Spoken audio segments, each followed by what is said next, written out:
Wir werden am Donnerstag auch über diese Themen natürlich sprechen. Wir haben wieder unser Webinar und da wird diesmal der liebe Dimitri Speck dabei sein. Viele von euch kennen den. Dimitri, ein auch langjähriger Spezialist für Edelmetalle, für Marktzyklen, für Hintergründe, Marktmanipulationen, für Zyklen. Wer greift da wo ein? Welche Zyklen bewegen die Märkte? Und wie sieht es da im Moment aus?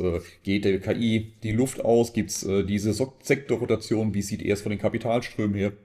Welche Marktmanipulationen und Einflussnahmen sehen wir bei den Edelmetallen?